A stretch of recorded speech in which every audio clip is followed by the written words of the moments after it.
न्यासයක ප්‍රතිලෝමය AB සමානයි BA සමානයි I නම් A හා B ප්‍රතිලෝම න්‍යාස වේ.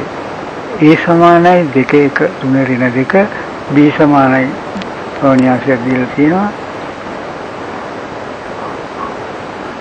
ඊට AB සමානයි BA සමානයි 1.1 කියන I ලැබිලා තියෙනවා. දෙකේ ඒකක න්‍යාසයක්. එවිට A හා B ප්‍රතිලෝම වේ. A වල ප්‍රතිලෝමය B වෙනවා, B වල ප්‍රතිලෝමය A වෙනවා.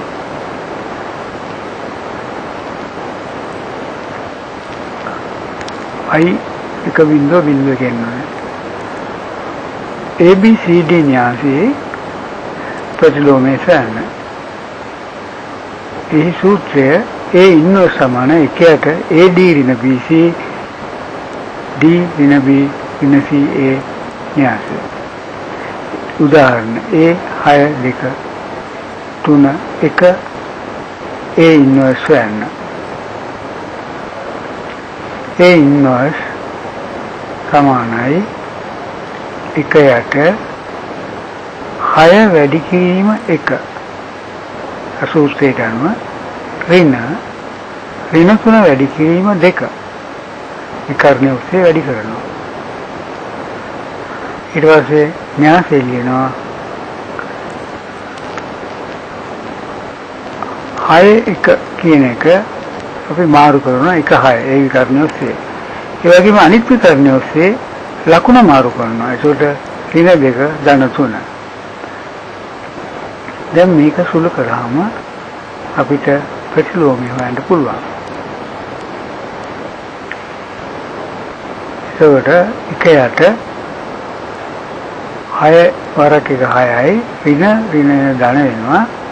ඒකට ධන 6 1 ඍණ 2 3 6 න්‍යාසය. ඒකට 1ට 12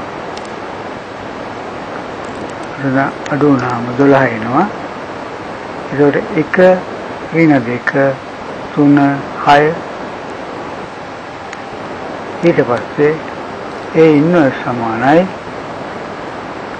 12න් බෙදෙනවා. 1 බෙදීම 12 ඍණ 2 බෙදීම 12 3 බෙදීම 12 6 බෙදීම 12 අර සෑම අවයවයක්ම 12න් බෙදෙනවා. ඒකට ඒක තමයි A ඉන්වර්ස් කියන්නේ. ඒකට A ඉන්වර්ස් ඒ විදිහට ලැබෙනවා. ඊළඟට ABCD කියන න්‍යාසය කැපිටල් A න්‍යාසයේ AD ඍණ BC ඒ කියන්නේ විකරණ ඔස්සේ වැඩි කරලා අලු කරාම AD ඍණ BC සමාන බිඳුව නම් A ඉන්වර්ස් අර්ථ දක්වන්නේ